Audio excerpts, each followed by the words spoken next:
الحمد لله رب العالمين أشهد أن لا إله إلا الله وحده لا شريك له وأشهد أن سيدنا ومولانا محمدًا عبده ورسوله أما بعد فأعوذ بالله من الشيطان الرجيم بسم الله الرحمن الرحيم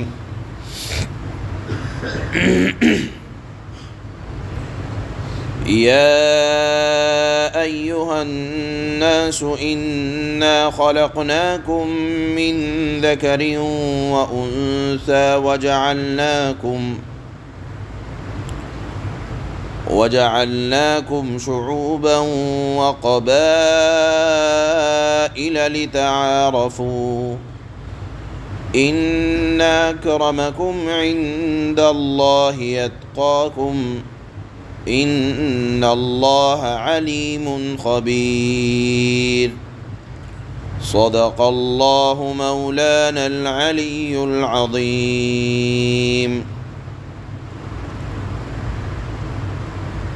یہ آیت سورہ حجرات سے تعلق رکھتی ہے، آپ جانتے ہیں، اور سلسلہ بیان یہ چل رہا ہے کہ اہل ایمان کو آپس میں الفت محبت کے ساتھ رہنا چاہیے، اور الفت اور محبت کو ختم کرنے کے جتنے راستے ہو سکتے ہیں اللہ نے ان بنیادی راستوں کو بند کر دیا۔ جھگڑے کے جتنے طریقے ابتداءً ہو سکتے ہیں اللہ نے وہیں بریک لگا دیا کہ اب اس سے آگے ان حدود کو پار کرنے کی ضرورت نہیں ہے۔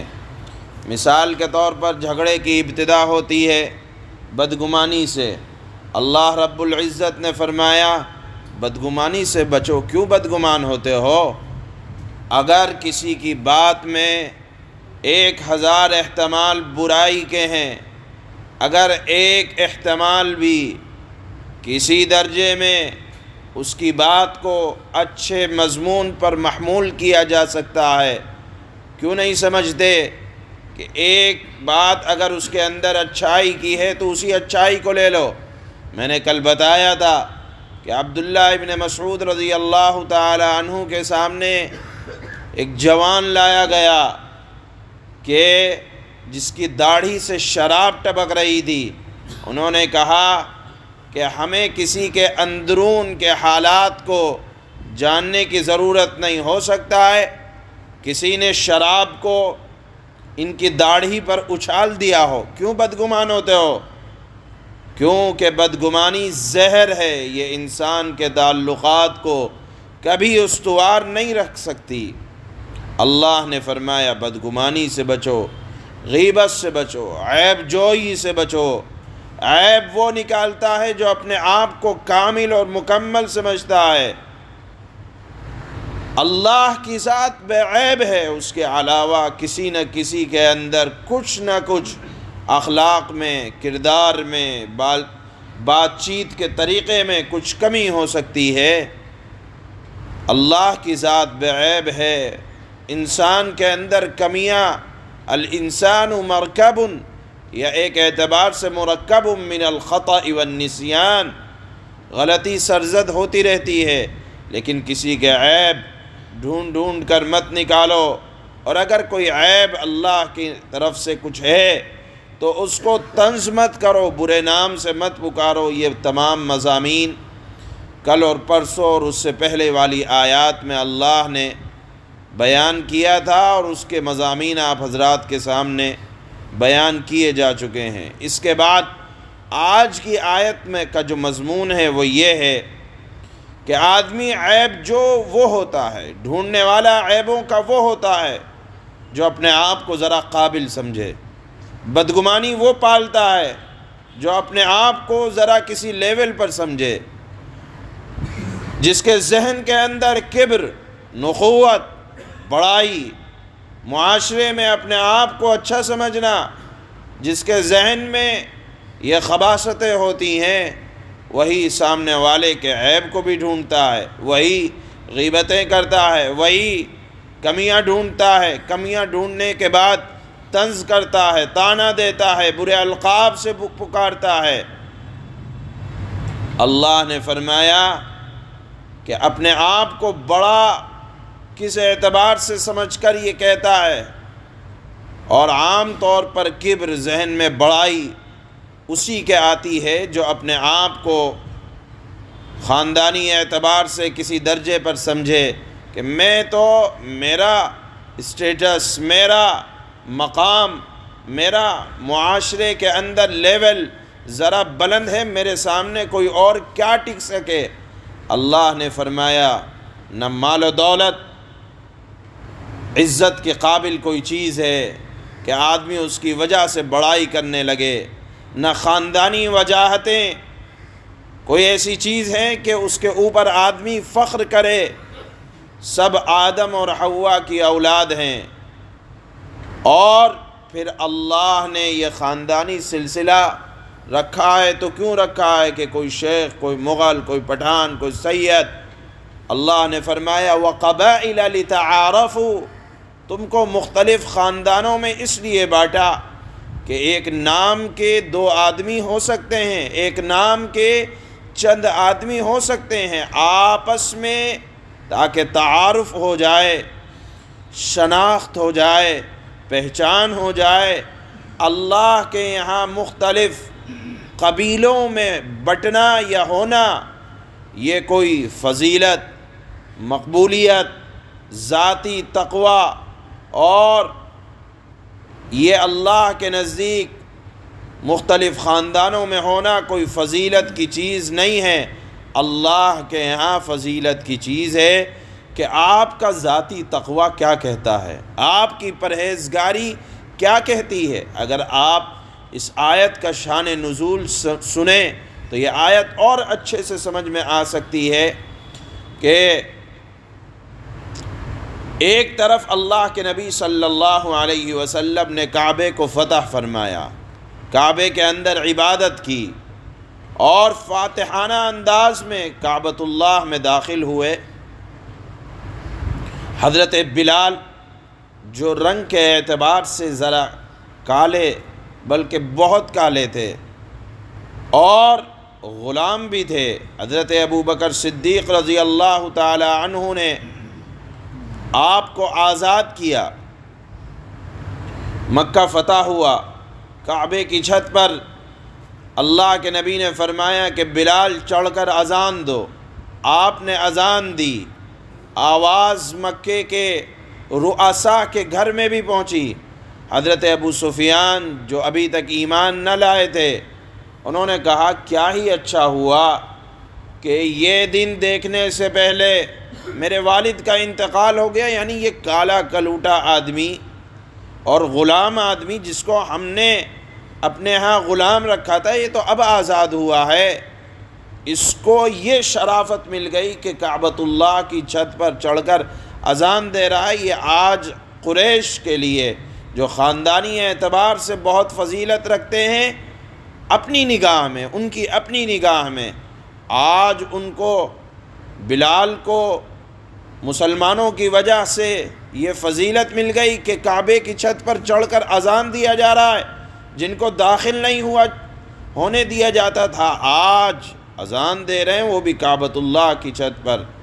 اللہ نے یہ آیت اتاری کہ اچھا بلال جو میرا چاہنے والا ہے، جو مجھ سے محبت کرتا ہے، اس محبت کی بنیاد پر اس کو کعبے کی چھت پر چڑھ کر اذان دینے کی سعادت مل رہی ہے، اور اس کو اس کے خاندان کی وجہ سے ذلیل کیا جا رہا ہے۔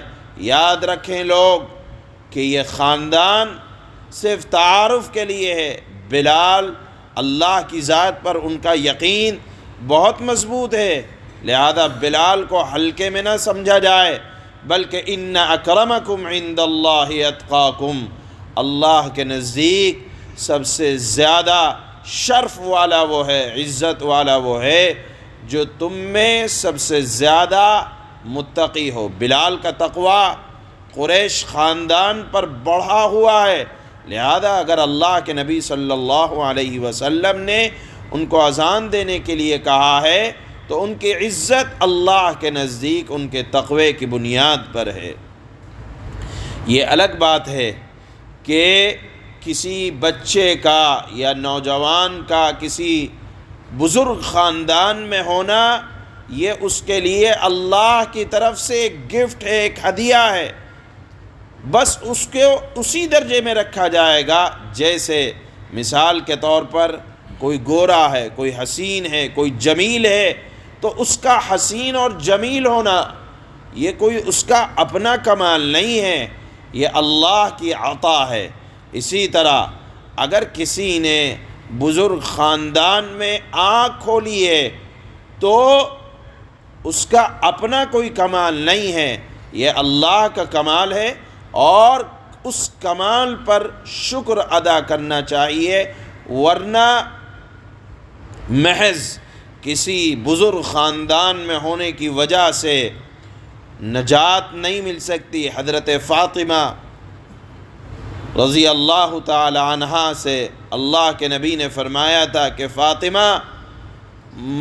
فاطمہ بنت محمد ہونے کی وجہ سے نجات نہیں ملنے والی، ہاں فاطمہ تمہارے اعمال اگر اچھے ہوں گے تو اللہ کے یہاں تمہارا مقام و مرتبہ بلند ہوگا۔ اس طرح کی بھی روایتیں آتی ہیں۔ بہرحال آج کی آیت میں اللہ نے ارشاد فرمایا کہ اے لوگو بڑائی مت جتانا خاندانی وجاہتوں کی وجہ سے، کیونکہ اللہ کے نزدیک مال و دولت، خاندانی شرافت یا اور کسی اعتبار سے کالا گورا ہونا، اس اعتبار سے اللہ کے ہاں مرتبہ بلند نہیں ہوتا۔ اللہ کے ہاں مرتبہ تو تقوی کی بنیاد پر بلند ہوتا ہے، یہ بات یاد رکھ لینی چاہیے۔ اسی مضمون کو اللہ نے آج کی اس آیت میں ارشاد فرمایا ہے۔ اللہ فرماتے ہیں یا ایہا الناس انا خلقناکم من ذکر وأنثى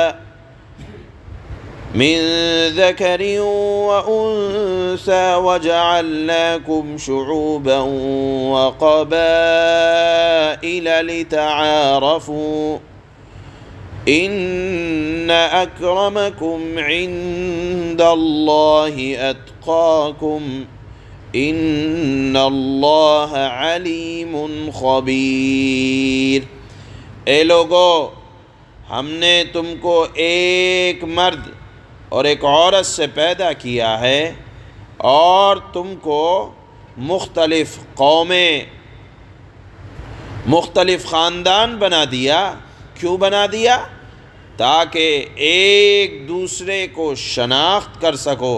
معلوم یہ ہوا کہ اس خاندان کا مقصد، بنانے کا مقصد کوئی فخر کرنا نہیں ہے، بلکہ یہ تو ایک تعارفی چیز ہے، اس کی بنیاد پر ایک دوسرے کو حقیر نہیں سمجھا جائے گا۔ ان اکرمکم عند اللہ اتقاکم، بے شک اللہ کے نزدیک تم سب میں بڑا شریف عزت دار آدمی وہ ہے جو سب سے زیادہ پرہیزگار ہو۔ معلوم یہ ہوا کہ انسان کی فضیلت کا اصل معیار نسب نہیں بلکہ تقوی طہارت ہے۔ ان اللہ علیم خبیر، اور تقوی کو ہر کوئی نہیں جان سکتا، کیونکہ اس کا تعلق دل سے ہے، اور دل کے حالات لوگ نہیں جانتے، بلکہ کون جانتا ہے؟ جس کی حکومت دلوں پر ہوتی ہے وہی جانتا ہے۔ اللہ نے فرمایا کہ بے شک اللہ رب العزت والجلال خوب جاننے والا اور پوری طرح خبردار اور باخبر ہے۔ سبحان اللہ و بحمدہ، سبحان اللہ۔